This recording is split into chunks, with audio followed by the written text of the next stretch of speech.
Bonsoir.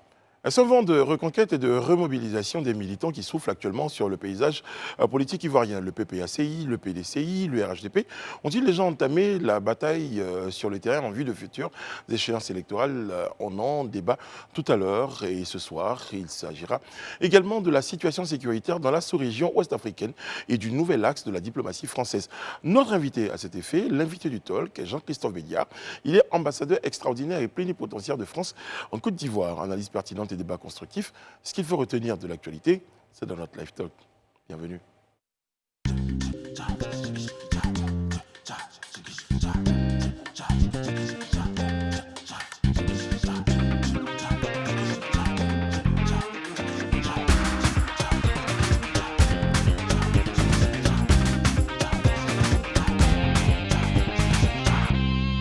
Oyez, oyez!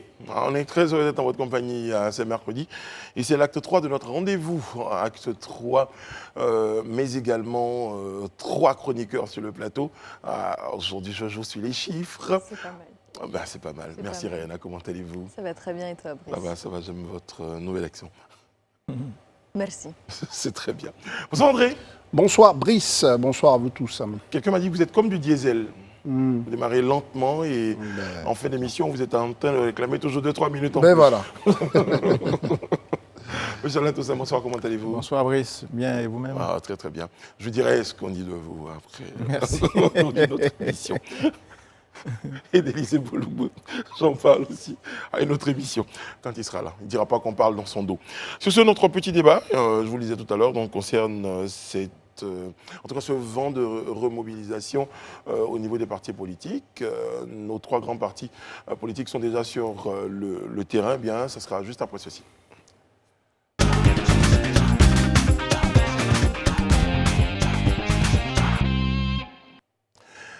On en parlait, André. Avez-vous le sentiment qu'il y a déjà de la remobilisation? Est-ce qu'on est déjà en train de se préparer pour les échéances électorales à venir au regard de tous ces mouvements? Ouais, mais j'allais dire, il y a différentes expressions en fonction des partis.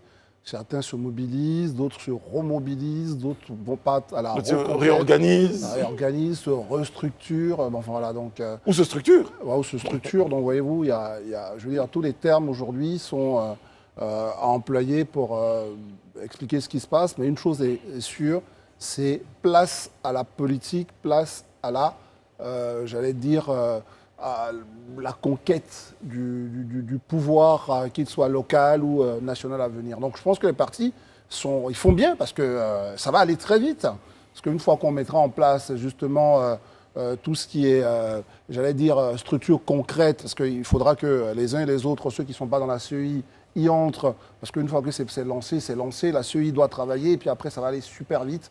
Les élections en 2023, c'est déjà là. Donc ils ont raison de maintenant régler leurs problèmes d'élus, parce qu'il y a certains parmi eux qui n'ont pratiquement pas d'élus, et c'est très important de revenir aux choses essentielles pour eux, c'est justement convaincre les Ivoiriens. Il est important d'avoir le même médecin, le même architecte. Pourquoi je le dis? C'est parce qu'au regard de ce que je sais, étant votre même journaliste, je peux dire, Alain Toussaint, on se réorganise, on se remobilise, parce qu'on le fait bien. C'est vrai, il y a quelques jours, à la suite de la restructuration du RHDP, on avait fait des analyses, puisqu'on n'avait pas encore une bonne compréhension de la nouvelle architecture du parti présidentiel, mais je pense que depuis une semaine c'est fait, puisque le secrétariat exécutif dirigé par M. Bictogo est rentré effectivement en action, les secrétaires nationaux également, et une feuille de route leur a été donnée. Je pense qu'elle sera validée lundi par les responsables du parti, etc. Donc effectivement, il y a un mouvement d'ensemble qui concerne tous les partis de gouvernement et même les partis les moins importants, parce que la vie démocratique de notre pays doit passer forcément par le suffrage universel. Ce sont les Ivoiriens qu'il faut conquérir. Donc après les batailles, les joutes verbales, arrive maintenant la vraie pré-campagne électorale qui sera longue, puisque les élections, je pense, auront lieu dans environ 15 mois. Et chaque parti, en tout cas, se prépare à aller à la conquête des électeurs. Rien là, si. Également, hein, parce que j'ai le dossier de chacun d'entre vous, celui vous concernant, c'est le dossier de la population. Vous avez l'impression que cette restructuration, ces différentes restructurations prennent en compte les véritables préoccupations de la population? Alors, est-ce que ça prend en compte les véritables préoccupations de la population? Ça, on le verra pendant les différentes campagnes, avec les différentes promesses qui vont être mises en ligne de mire. Je pense que la priorité des politiques en ce moment, ce n'est pas vraiment le contenu, malheureusement, hein, ce n'est pas vraiment le contenu de leur programme, mais c'est surtout cette bataille sur le terrain qui illustre, en tout cas pour chacun de ces partis qu'on énumère, différents enjeux. Pour un parti comme le PPACI, c'est vrai, on sait, oui, que Laurent Gbagbo a déjà des antécédents qui font qu'il a une forme de popularité, mais encore le PPACI aura des choses à prouver sur le terrain. C'est un nouveau parti, donc il doit avoir une nouvelle base de données en termes de militants, en termes d'adhérents, en termes de supporters, entre guillemets, si je peux le dire comme ça. Le PDCI a ses enjeux et le RHDP doit maintenir la confiance qui lui est donnée. C'est effectivement là le principal enjeu, hein, c'est celui de l'implantation. C'est ça. Parce que une fois... Une vraie bataille de terrain. Voilà, une bataille de terrain. Ensuite viendra le temps du débat des idées. Parce qu'il faut aussi qu'on sache maintenant sur quoi allons-nous, en tant que citoyens et électeurs, nous déterminer.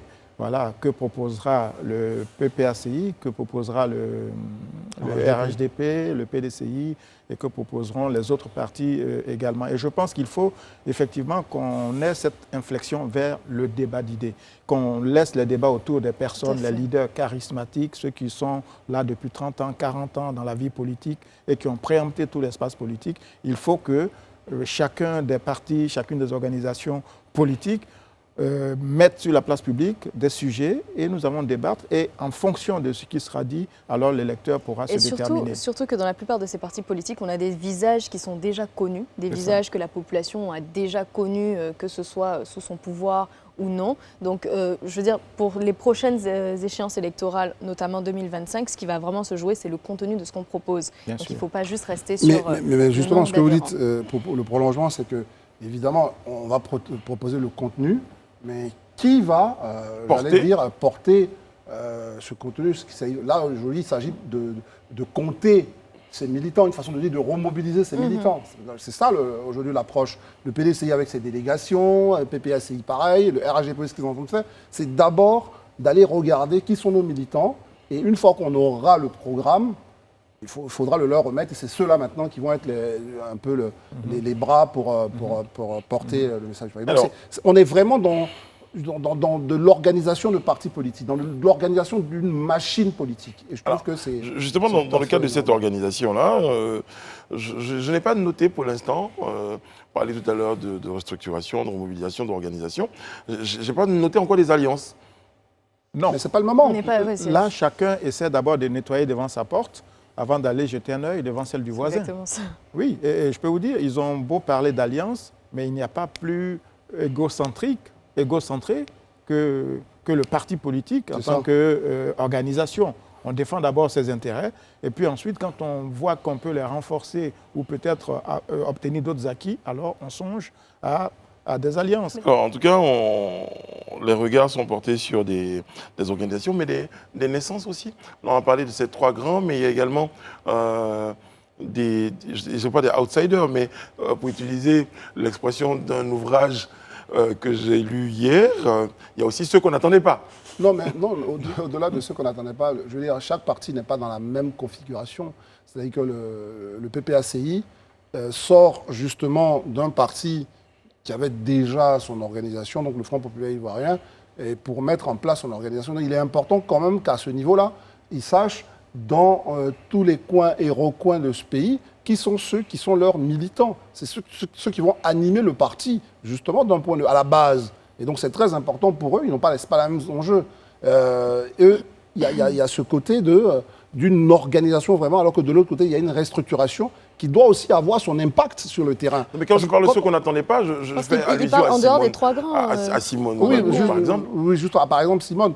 Et c'est là où ces outsiders dont vous parlez aujourd'hui vont devoir à un certain moment se trouver aussi une place. Parce que la preuve, c'est qu'aujourd'hui, nous, sur ce plateau, on ne parle que de ces 3 grands partis. Du coup, eux, il faut qu'ils fassent preuve d'ingéniosité, ils fassent preuve aussi d'activisme pour que justement on se rende bien compte qu'ils sont là aussi et qu'ils ont une ambition. C'est justement de jouer des mauvais tours. C'est le jeu électoral qu'on connaît. Hein. C'est vrai que par exemple, qu'on va peut-être nous accuser, Alain Toussam Nira, d'avoir choisi que 3, mais on dirait 3 ou 4, parce qu'on n'a pas cité le FPI par exemple. Oui, bien sûr, il y a le FPI de Pascal Affinguessan naturellement, et puis il y a Simone Babo qui a lancé ce mercredi une plateforme qui s'appelle Synergie. C'est tellement neuf. Et voilà, Synergie pour le dialogue et la réconciliation. Ouais. Donc c'est une plateforme qui, à mon sens, sera un peu son support pour mener son action politique. En tout cas, on va regarder, on va observer, comme vous l'avez dit, comment les choses évoluent dans un sens ou comme dans un autre. Et puis, on aura certainement d'autres occasions de débat sur ces questions-là au cours de cette émission. D'ailleurs, on va laisser derrière nous le petit débat et tout de suite nous diriger vers notre levé entendu.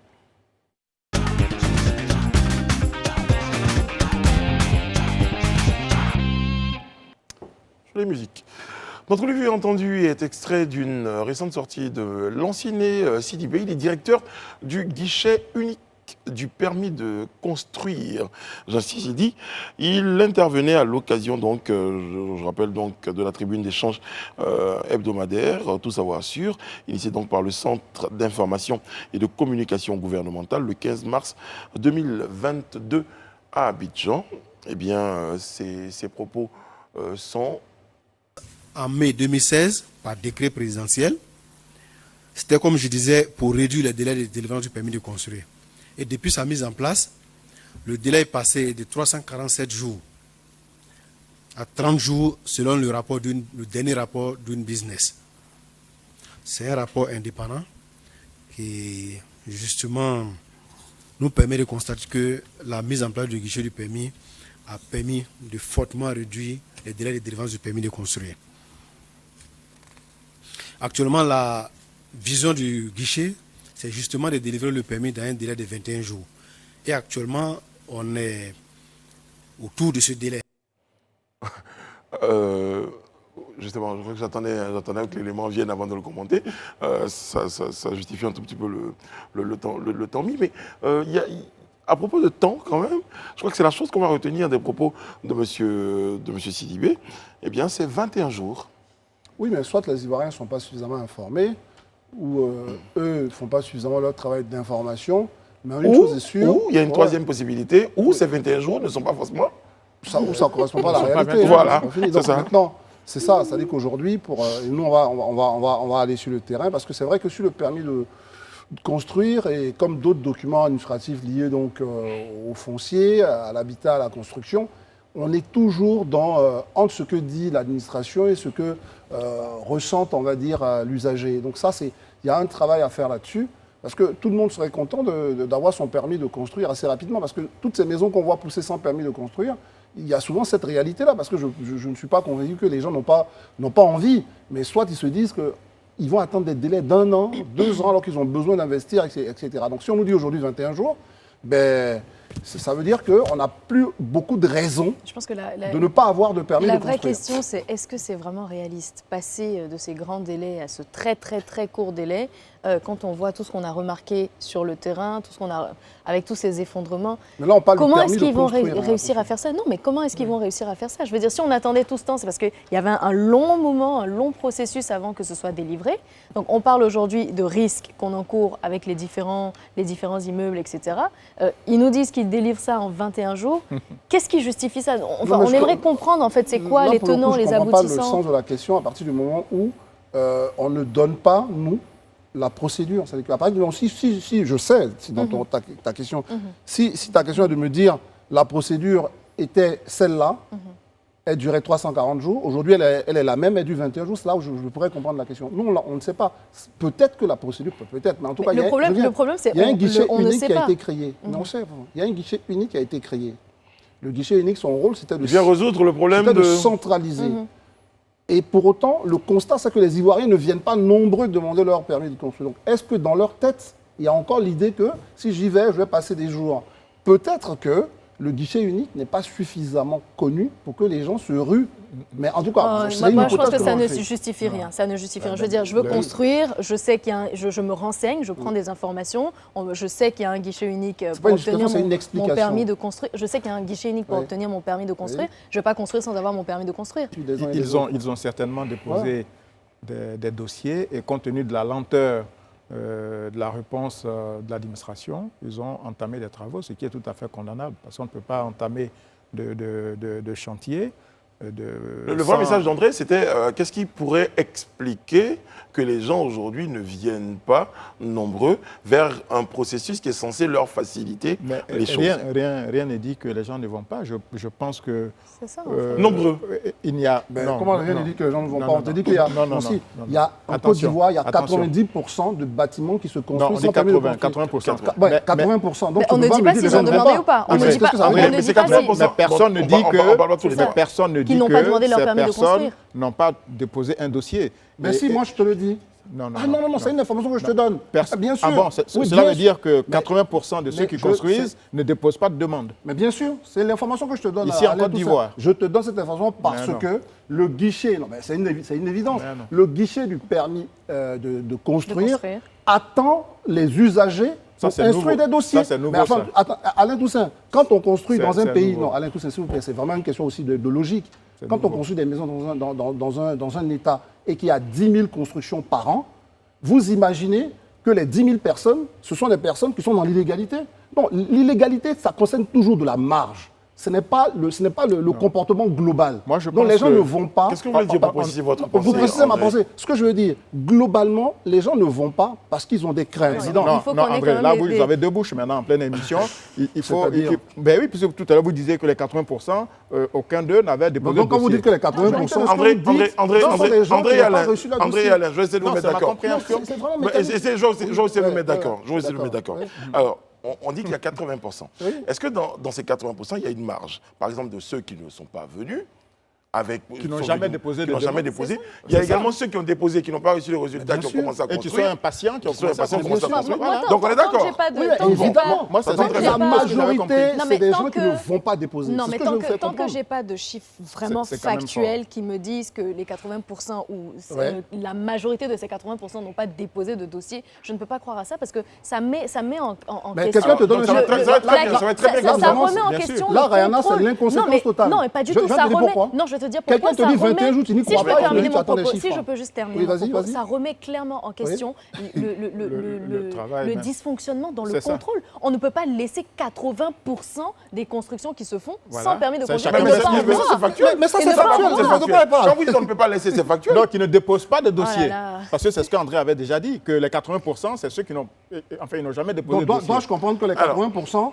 ce sont des personnes qui ont déposé leur dossier mais qui n'ont pas été répondues? Je ne sais pas. C'est ce que tu as dit tout à l'heure. Oui. On va remettre là le Non, mais film. c'est la compréhension Non, que j'avais. ce que je veux te dire, C'est la Tous les deux. compréhension. faut que tu comprennes que Allez, c'est la André, ça tombe majorité très bien, on des n'est pas gens. d'accord. Non, On est André. en fin de programme. André. Oui. André, alors, Non, voilà ce qu'on va faire. faut pas faire de la André, vous êtes mauvaise foi directeur de non plus. l'information. André. Vous êtes directeur de l'information. Oui. Donc, ce que nous souhaitons, Oui. c'est que vous commettiez un de vos journalistes au ministère de la Construction pour Voilà. donner les chiffres Et qui- exacts. voilà. Et puis, sur ce plateau-là, on viendra essayer de... Parce Mais que là, est-ce il y a que un je trou le problème, dans c'est pas le les mur de la chiffres. vérité. Non, C'est le cas de le dire. C'est la durée. On a Je n'ai pas dit que je n'y croyais pas. dubitatif. Merci Je n'ai pas dit que beaucoup. je n'y croyais pas. Mais si, C'est vous sûr, avez dit tout à l'heure. c'est sûr que ça mérite, qu'on ouvre le débat sur les chiffres. Et comme je vous l'ai dit, Et André, très vite qu'ils viennent nous vous allez expliquer. certainement nous Oui, on est aider à toujours obtenir content ces pour chiffres. ça. Nous, on va marquer une courte pause avant de recevoir notre invité. Et ce soir, l'invité du talk, Jean-Christophe Béliard, il est ambassadeur extraordinaire et plénipotentiaire de France en Côte d'Ivoire. À tout de suite. Nous sommes de retour sur le plateau du Live Talk. Et je vous rappelle que vous nous suivez sur les canaux 206 du bouquet Canal+, et numéro 6 de la TNT. À présent, recevons notre invité.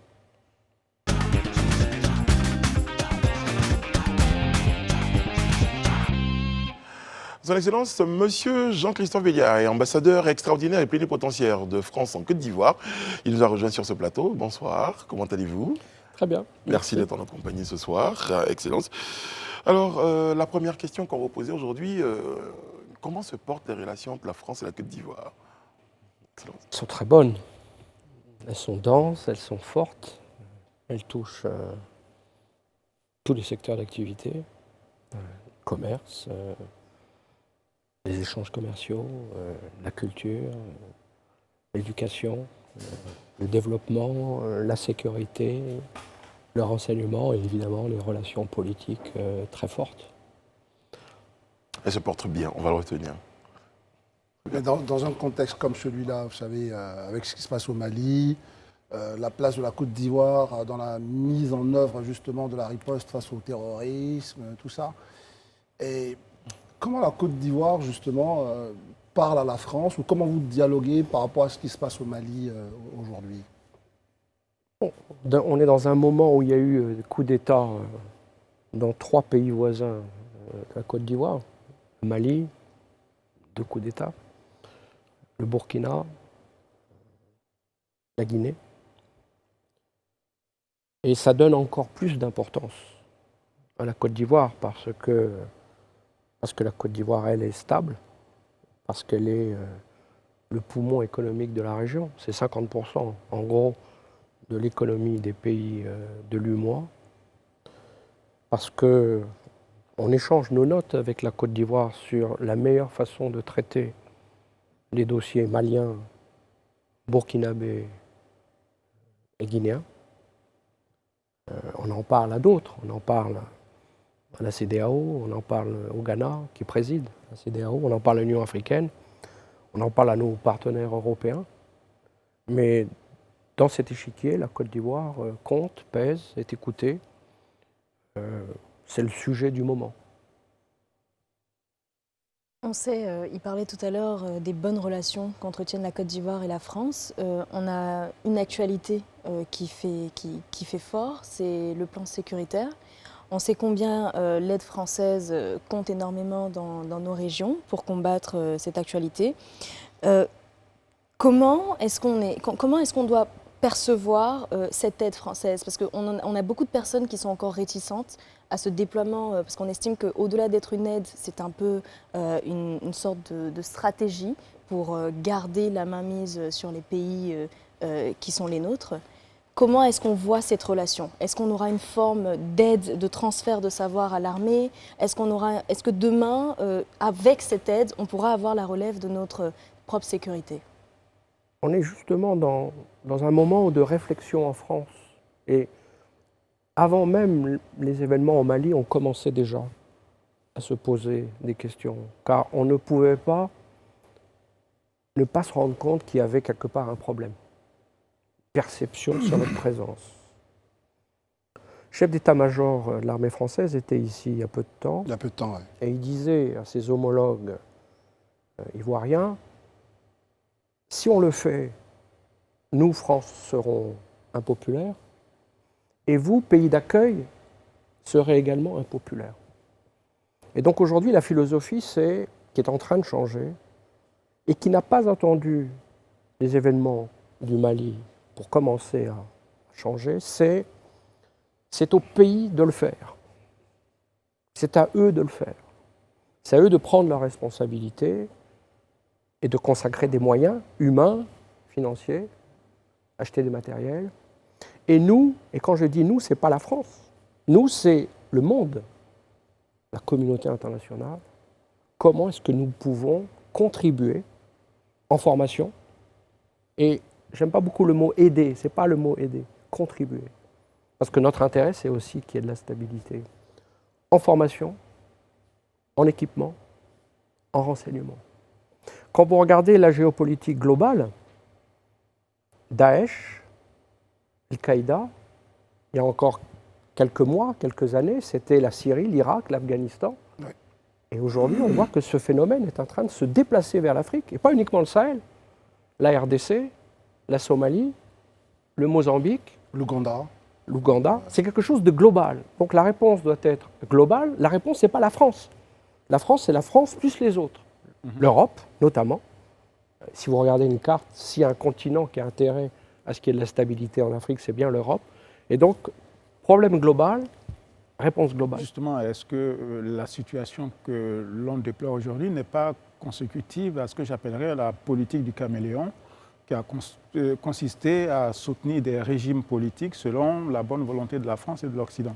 Je prends le point de départ de ce qui se passe au Sahel, c'est quand même le renversement du colonel Kadhafi, avec la déstructuration de l'État libyen suite aux opérations militaires de l'OTAN et le départ de milliers de combattants vers l'autre partie de la zone sahélienne. Est-ce que vous assumez au moins, en tant que partie de l'Occident ou de l'OTAN, cette responsabilité? C'était surtout la France. Le président Macron l'a dit lui-même. N'oublions pas non plus quand même que l'opération internationale en Libye a été validée par le Conseil de sécurité des Nations Unies. Elle n'a pas été faite comme ça, elle a été faite avec l'accord des membres permanents du Conseil de sécurité. Maintenant, les événements du Mali, et notamment les rébellions Touareg, existaient déjà bien avant les problèmes de la Libye.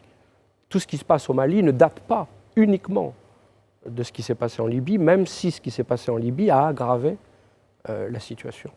Donc oui, je pense que c'est à l'ensemble de la communauté internationale, puisqu'elle avait validé au Conseil de sécurité cette opération, d'assumer les conséquences. À ce moment-là, les pays du Sahel l'avaient dit déjà, disant « attention, on va vers de véritables difficultés ». Alors, comment expliquez-vous ce qui apparaît comme un échec de la France au Mali? Je pense que ce qui se passe en ce moment au Mali, alors d'abord, je pense que certains ont intérêt à présenter les choses comme ce qui se passe au Sahel, au Mali, c'est la France et le Mali. Le point de départ, c'est pas ça. Le point de départ, c'est 2 coups d'État. C'est ça le vrai problème du Mali, c'est qu'il y a eu 2 coups d'État avec des gens qui ont pris le pouvoir par la force, avec l'intention de garder le pouvoir. Lorsque la France est intervenue au Mali à la demande des autorités maliennes, et en gros, moi à ce moment-là j'étais à Paris, j'étais le directeur d'Afrique, et c'est le président de l'époque qui appelle François Hollande et qui dit « S'il vous plaît, faites-le, sinon dans 24 heures, les terroristes seront à Bamako. » Premier instinct, c'était de ne pas forcément le faire. Et c'était de poser la question à l'ensemble des pays de la région, est-ce que vous pouvez le faire? Et la réponse a été, pas maintenant, pas tout de suite. Il faut... Vous êtes les seuls à être capables de le faire, et donc on l'a fait. Et parce que mieux préparé. Vous êtes les seuls à pouvoir le faire parce que vous êtes mieux préparés, c'est cela? Parce qu'on est effectivement préparé, parce qu'on a l'équipement, parce que, et je sais que c'est une difficulté, et on pourrait en parler, parce qu'il y a des bases. Sans les bases, vous ne pouvez pas faire cette opération. Donc le mouvement terroriste est arrêté. Et ensuite, la France a tout de suite cherché à mutualiser le dossier. Elle s'est battue à New York pour qu'il y ait une opération de maintien de la MINUSMA. La MINUSMA, qui est là. Et la France a tout fait pour que le mandat soit le plus solide, le plus robuste possible. Ensuite, est allée frapper à la porte de l'Union européenne en disant « Le problème du Mali, ce n'est pas le problème de la France, c'est le problème de nous tous ». Et aujourd'hui, quand vous regardez le Sahel, vous avez une vingtaine de pays européens qui participent à la MINUSMA, et vous avez l'ensemble des pays européens qui participent à la mission de formation des troupes maliennes. Et l'idée, c'était, on forme des troupes maliennes pour qu'elles fassent le travail, ce qui nous permettrait ensuite, dans un deuxième temps, de nous retirer. Entre-temps, nouvelle idée sur la table, c'était de mettre en place des forces spéciales européennes. Cette force-là, Takuba. Takuba, non pas pour faire le travail, mais pour accompagner les forces spéciales du Niger, du Mali et du Burkina dans l'action, les soutenir, mais pour que le travail soit fait d'abord par ces forces spéciales. Est-ce que finalement, c'est pas... je pense aussi, il y a une sorte de louvoiement aussi un peu de la France, et je pense que c'est ça que beaucoup d'Africains ne comprennent pas, c'est d'avoir une attitude aussi souvent tranchée pour dire, c'est pas à la France de tout faire. Parce que les pays africains, ça c'est bien, la diplomatie, vous êtes dit entre vous, mais c'est à quel moment qu'on pousse nos pays africains à jouer leur rôle, c'est-à-dire de protéger un pays ami comme le Mali. Parce que ça aussi, ça peut être le rôle de la France, de tirer ces pays-là pour assumer les responsabilités. C'est à l'Afrique de le faire, c'est à l'Union africaine, c'est à la CEDEAO. C'est des sujets qui sont sur la table depuis quelques années.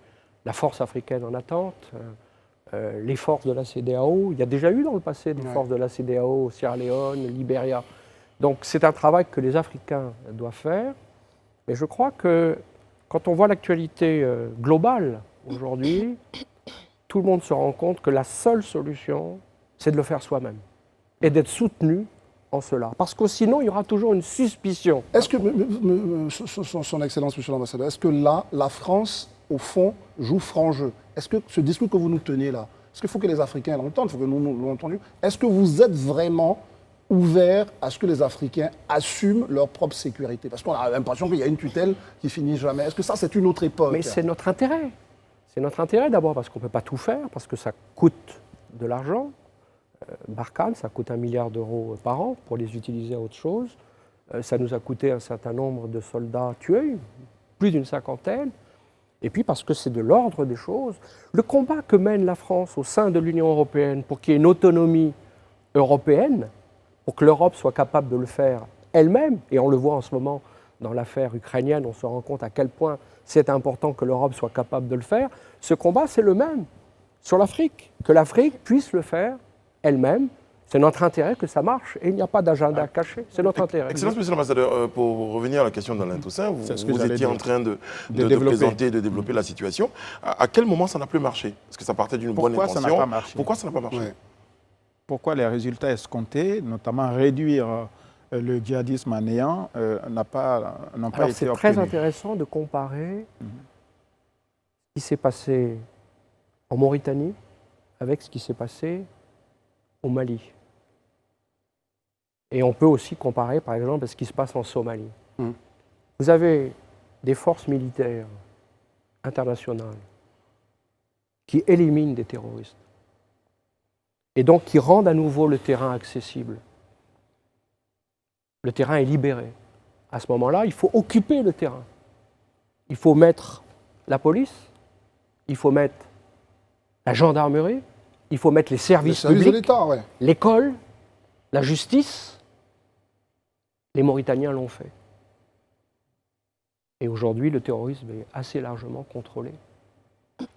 En Mauritanie, le territoire est quadrillé, les choses sont tenues. Au Mali, ce travail n'a pas été fait.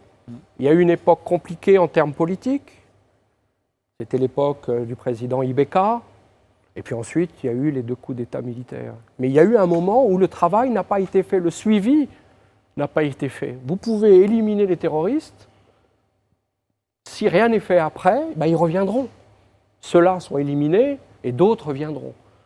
C'est parce que le travail n'a pas été fait, le suivi du travail antiterroriste n'a pas été fait, qu'on se retrouve dans cette situation et que le cancer qui au départ était essentiellement dans le nord s'est déplacé vers la partie centrale du pays. Quand vous allez dans la partie centrale du pays, il n'y a pas de présence de l'État.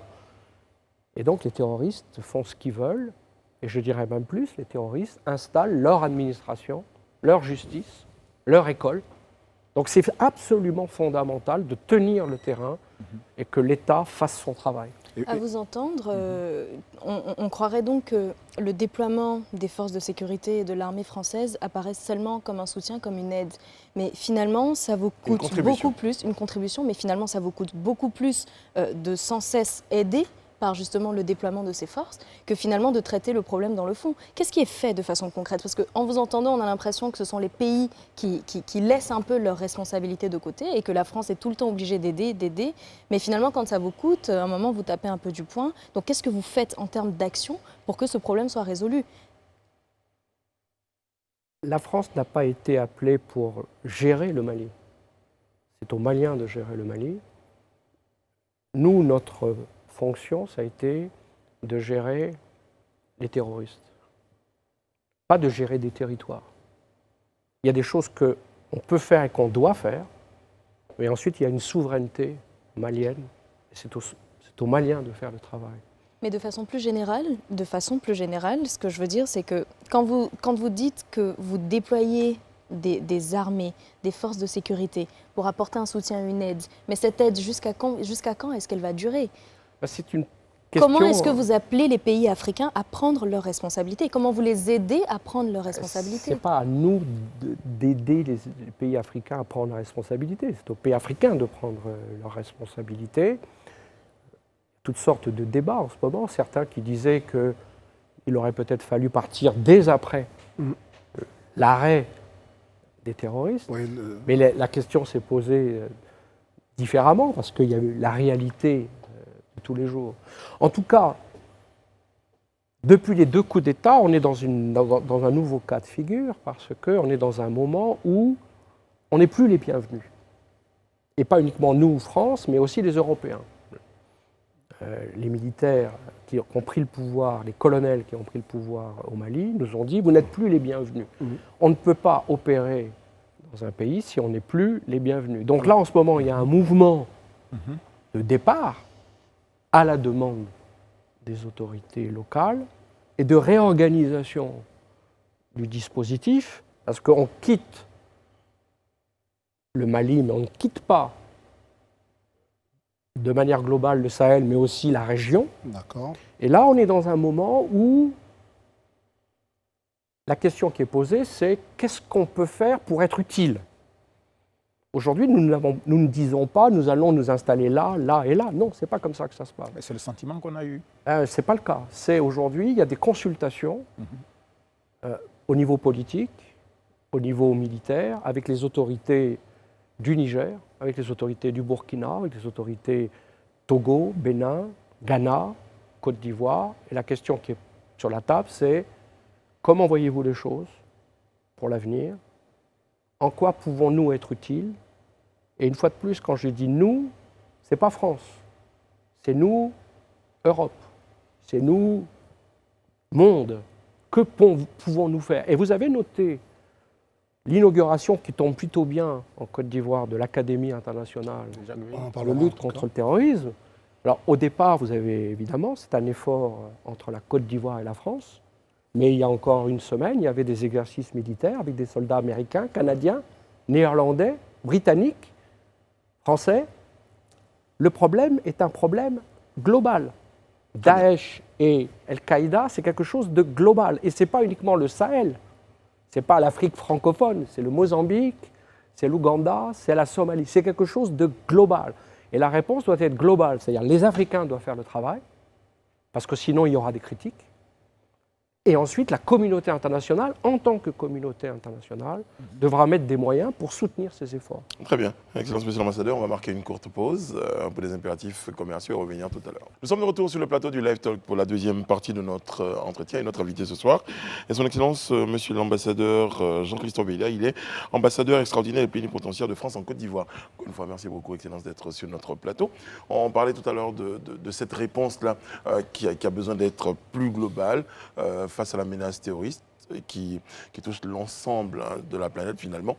Alain Toussaint, à ce propos. Monsieur l'ambassadeur, parmi les réponses qu'essaient d'apporter les nouvelles autorités du Mali, c'est bien sûr de combattre les djihadistes sur le terrain et dans les éléments d'appui, les autorités maliennes ont fait appel à une société russe, Wagner. Il semble que sa présence au Mali a soulevé le courroux de la France et d'une partie de la communauté européenne. Comment expliquez-vous la réaction des autorités de votre pays qui dénoncent la présence de mercenaires russes au Mali, mais qui semble-t-il encourage la présence d'autres mercenaires, par exemple, en Ukraine en ce moment? Mettez le pied dans quelque chose de difficile. Wagner a commencé en Afrique, au Soudan. Il y a eu 30 années de régime coup d'État et de régime militaire et islamiste, un peuple dans la rue et des éléments russes qui étaient du côté des militaires pour essayer d'empêcher que les manifestations réussissent. Et d'ailleurs, ces manifestations, sur le coup, ont effectivement réussi. Ensuite, Wagner s'est déployé en République centrafricaine, où ils ont mis la main sur l'État. Ils ont mis la main sur les douanes, sur les mines. La situation sécuritaire ne s'est en rien améliorée. Au contraire, il y a eu des violations massives des droits de l'homme qui ont été documentées par les Nations Unies. Et donc on voit à présent Wagner se déployer au Mali, L'objectif de Wagner au Mali, c'est de gagner de l'argent, c'est de mettre la main sur un certain nombre de mines. L'objectif pour les putschistes, les colonels, c'est de se protéger, de protéger leur pouvoir. Ce n'est pas de se battre contre le terrorisme. Le temps dira les choses. Permettez-moi, Je pense que c'est quand même très difficile. qu'on peut vous faire aussi, parce que, je veux dire, beaucoup d'Africains lisent ça comme une forme si la France est là, c'est pour ses intérêts. Je ne veux pas rentrer dans le détail des intérêts. C'est un peu comme Wagner est là aussi pour ses propres intérêts, même si l'État russe ne reconnaît pas Wagner. Est-ce que finalement, vous pensez que ce n'est pas la même chose d'avoir un groupe armé, Wagner, et un groupe militarisé d'un État qui protège aussi ses intérêts? Les Africains mettent ça sur le même balancier. Je pense que l'avenir montrera probablement assez rapidement ce qui se passera au Mali.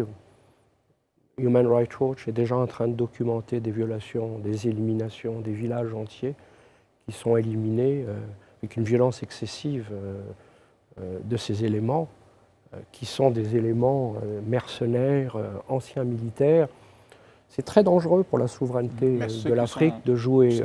Et je pense que c'est très dangereux, quand on sait ce qui se passe en ce moment en Ukraine, d'oser la comparaison, quand on voit ce qui se passe en ce moment en Ukraine. Vous accepterez en Ukraine la présence de mercenaires, et puis leur présence au Mali serait condamnable. C'est ce que vous voulez dire? Non, ce n'est pas du tout ce que je dis. On ne parle pas de ça en ce moment en Ukraine. En ce moment en Ukraine, vous avez un peuple qui cherche à défendre sa souveraineté, son existence même, qui se bat, qui est bombardé tous les jours et qui résiste, d'ailleurs de manière plutôt admirable, que certains éléments individuels aient souhaité se joindre au combat. Au Canada, il y a beaucoup de gens qui sont d'origine ukrainienne et qui décident... Du Brésil aussi. Du Brésil, qui décident de venir au fond défendre leur propre pays. Je pense que c'est très délicat de comparer ce qui se passe au Mali et ce qui se passe en ce moment en Ukraine. Pour revenir au cas du Mali, et rapidement... Et après, on parlera d'autres choses que du Mali quand même. Il faut qu'on parle de la Côte d'Ivoire. Mais c'est en même temps, c'est justement votre approche désormais nouvelle des coups d'État. Beaucoup ne comprennent pas, là on revient à ça aussi, c'est toute cette incompréhension-là. Beaucoup ne comprennent pas que d'un côté, la France adoube plutôt des coups d'État, on voit le cas du Tchad, et puis condamne celui du Mali. Donc c'est ça aussi qui apporte, on va dire, une sorte de... voilà, on ne comprend pas réellement d'illisibilité, j'allais dire, de l'action de la France. La légitimité internationale, c'est les organisations sous-régionales, puis l'Union africaine, et ensuite New York. Pour l'Afrique de l'Ouest, c'est la CEDEAO. Pour l'Afrique centrale, c'est la CEAC. La CEDEAO a condamné les coups d'État. Les pays européens, dont la France, ne condamnent pas les coups d'État tant que la CEDEAO, dans la région, tant que la CEDEAO ne l'a pas fait. Et on le fait parce que la CEDEAO le fait. Et dans nos communiqués, on s'adosse à ce que dit la CEDEAO. Dans l'affaire du Tchad et dans l'affaire malienne, la CEDEAO a condamné, l'Union africaine a condamné, et nous avons condamné. Dans l'affaire tchadienne, le Tchad fait partie d'une organisation qui s'appelle la CEAC. C'est ça. La CEAC n'a pas condamné ce qui s'est passé au Tchad, qui n'est pas un coup d'État. Il y a un président qui a été tué au combat, son fils lui succède. Mais de façon anti-démocratique.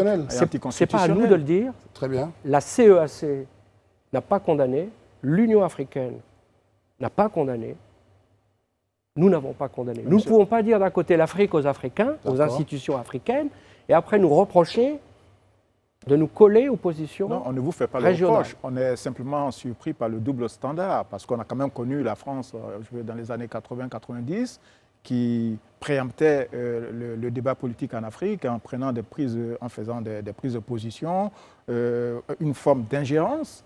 Bon, mais en même temps, c'est aussi la responsabilité, parce que quand on est membre du Conseil de sécurité, on peut, à titre personnel, se prononcer sur la marge du monde. Donc, dire que la communauté des États d'Afrique centrale n'a pas dit un mot sur le putsch qui a eu lieu au Tchad me paraît quand même un peu superfétatoire. Moi, je pense que c'est la responsabilité aussi, d'autant que vous êtes prompt très souvent à dénoncer des manipulations politiques ou anticonstitutionnelles dans certains pays. Bon, enfin, on est un peu troublé quand même par ce double standard, par ce double jeu.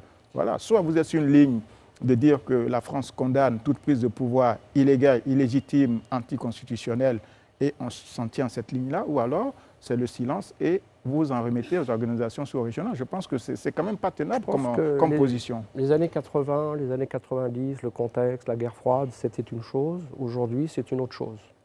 Aujourd'hui, je ne peux vous dire qu'à New York, vous ne pouvez pas voter un texte qui aille à l'encontre des textes africains. Un exemple, vous savez que les Russes et les Chinois ne sont pas à l'aise avec le principe de sanction. Un jour, l'Union africaine sanctionne l'Érythrée. Eh bien, à New York, les Russes et les Chinois se sont abstenus sur un texte et l'Érythrée a été sanctionnée. Aujourd'hui, la légitimité, tout ce qui a été construit depuis quelques années, notamment l'Union africaine, qui a une crédibilité, une légitimité que n'avait pas l'organisation, l'OUA. Aujourd'hui, pour avoir été moi-même posté à Bruxelles, à Paris ou à New York, je peux vous dire que la légitimité, la centralité des institutions africaines définit en grande partie notre politique africaine. On est dans un nouveau moment, et vous aurez remarqué en France, avec le président Macron, un homme d'une quarantaine d'années, le travail de redéfinition de notre politique africaine sur un certain nombre de sujets, d'attitudes. Vous avez vu le sommet de Montpellier, un sommet non pas avec des chefs d'État, un sommet avec la jeunesse. Vous avez vu ce débat avec une douzaine de jeunes où le président Macron a écouté un certain nombre de thèmes, de critiques. Les choses sont allées très loin. Rappelez-vous, 2 ou 3 de ces jeunes, et c'était quelque chose de bienvenu, le travail qui est fait en ce moment, la réconciliation avec le Rwanda, le voyage à Kigali, le discours de Kigali, le travail sur l'Algérie, qui est un dossier très difficile. Et aujourd'hui, il y a des efforts. Exactement. Pour aller de la Côte d'Ivoire. Oui, on va parler de la Côte d'Ivoire. C'est d'ailleurs ce chapitre-là que je vais aborder avec vous. Nous sommes en fin d'émission, Excellence, Monsieur l'Ambassadeur. On parle un tout petit peu de ce qu'aujourd'hui, vous parliez tout à l'heure d'une réorganisation, vous en parliez tout à l'heure d'une vision nouvelle. On va parler un tout petit peu de cette vision nouvelle pour la Côte d'Ivoire sur 2 ou 3 points, l'aide au développement, la coopération militaire, et puis sur notre plan sociopolitique aujourd'hui, où vous êtes très attentif donc, à l'évolution de la situation. Comment la France donc, voit cette réorganisation ? Quelle réorganisation ? Vous parlez tout à l'heure d'une nouvelle vision, avec une vision plus jeune. Comment vous apportez donc aujourd'hui votre soutien, votre contribution à l'aide au développement sur tous ces plans ? Alors, concernant la Côte d'Ivoire, mais ça vaut pour l'ensemble du continent, si je prends le premier dossier qui est le développement, déjà le terme lui-même est contesté. On parle moins de développement. D'ailleurs, l'AFD, bientôt, ne s'appellera plus l'Agence française de développement. On parle de partenariat. On insiste beaucoup plus qu'avant sur le financement du développement, notamment le financement des petites et des moyennes entreprises. Comment encourager la jeunesse africaine à créer sa propre entreprise ? Les emplois ne vont pas être créés par l'État. Mais pour créer une entreprise, il faut commencer par quelque chose. Il faut des moyens. Et là, c'est toutes des structures qui sont en train de se mettre en place, structure française, mais en fait structure européenne pour dédoubler, pour multiplier par 10 les moyens, pour permettre de garantir, pour permettre d'entrer dans le capital et de lancer des entreprises pour favoriser cet entrepreneuriat. Et ici, c'est un terme qu'on utilise de plus en plus en Côte d'Ivoire, entrepreneuriat et employabilité. Donc nos efforts dans le domaine de l'éducation, de la formation professionnelle, scientifique, technique, mathématique, transformer les produits agricoles pour créer des emplois, des unités ici et là. Donc on est dans cette philosophie du secteur privé et dans cette philosophie de l'entrepreneuriat. Excellent, monsieur l'ambassadeur. Est-ce qu'on peut parler justement excuse-moi Brice, du côté, j'allais dire, territorial nord, ce secteur-là ? Parce que récemment, le PNUD a signé avec l'Allemagne, tout ça. Que fait la France pour justement faire en sorte que cette zone-là, qui serait souvent en proie à quelques, j'allais dire, intérêts pour les terroristes, soit mieux prise en compte par nos politiques? Qu'est-ce que fait la France précisément au nord de la Côte d'Ivoire? C'est une priorité majeure pour nous tous. Et c'est d'ailleurs une priorité majeure pour les autorités ivoiriennes, qui ont tout de suite compris que la solution, elle n'était pas sécuritaire. Et ces autorités, comme les autorités du Bénin, du Togo, n'ont pu qu'observer ce qui s'est passé dans le centre du Mali, où le sécuritaire ne suffit pas. Il faut du développement, il faut du social, il faut de l'emploi. Donc aujourd'hui, avec l'ensemble de nos partenaires ici, sous le leadership du représentant des Nations Unies, et avec les autorités ivoiriennes, nous travaillons justement à mettre en place maximum de projets rapides, parce qu'il faut aller vite. Par exemple, je peux vous dire que l'AFD, en ce moment, a plusieurs projets. Le premier, la route qui va aller jusqu'à la frontière du Burkina. Deuxièmement, la route qui va aller jusqu'à la frontière du Mali. Plus tout un ensemble de petites routes rurales pour désenclaver toute la région du nord-ouest, Kafolo, etc., pour sortir les gens de leur isolement. Avec ça, un certain nombre de projets qui permettent de création d'emplois, participer avec le Premier ministre et le représentant des Nations Unies ici à une mission de Patrick Hachi dans cette région, justement, pour essayer de pousser les choses. Avec tous les contextes qu'on énonçait ici, il faut croire quand même qu'il y a une sorte de sentiment un peu anti-français qui naît. Et la jeunesse est la première à être influencée par ce sentiment. Comment est-ce que vous faites pour consolider les relations que vous avez avec la jeunesse ivoirienne notamment? Parce que c'est aussi le futur de cette collaboration avec le pays. Je crois qu'il faut être honnête avec soi-même. Et c'est le constat qu'on fait en France. C'est le constat qu'a fait le président Macron. Il y a une blessure. Il y a un problème. On ne peut pas dire qu'il n'y en a pas. Et donc on travaille dessus. On travaille avec des mots, ce que le président Macron a dit à plusieurs reprises sur la colonisation, sur l'Algérie, sur le Rwanda. On écoute. C'est Montpellier. Montpellier, c'est pour écouter. Et puis on essaie de travailler différemment, notamment tout ce que je l'ai dit tout à l'heure sur le financement du développement, une autre attitude, un autre vocabulaire. Il y a des mots qui heurtent. Le mot aide heurte. Il y a un grand écrivain somalien, Noureddin Farah, qui a écrit un livre qui s'appelle Gift et qui dit c'est difficile de recevoir. C'est une sorte d'humiliation. Essayez de changer cette perception des choses. Est-ce que la France se sent un peu quand même vexée, quelque part, quand cette jeunesse africaine-là ne reconnaît pas suffisamment ou d'une certaine manière, ne comprend pas ces actions, ne comprend pas les efforts de la France, ou notamment les enfants de la France qui sont morts, par exemple, dans le désert pour nous protéger et pour éviter... Est-ce qu'il y a un sentiment comme ça, entre nous, disons-nous un peu là, est-ce qu'il y a un sentiment comme ça aussi que peut avoir la France? Je ne pense pas que le bon terme soit vexé, mais je crois qu'il y a en tout cas de la part de Macron, qui est président jeune, s'il est élu, s'il est réélu, une volonté d'accélérer le pas. Il y a un problème, il reconnaît qu'il y a un problème. C'est bien déjà de reconnaître qu'il y a une difficulté, mais du coup, pour essayer d'avancer, essayer de faire mieux, peut-être mieux expliquer, il y a aussi dans ce contexte pas mal de manipulation de certains acteurs. Mais il faut reconnaître qu'il y a un problème, et ce problème, il faut s'en occuper, et on y travaille.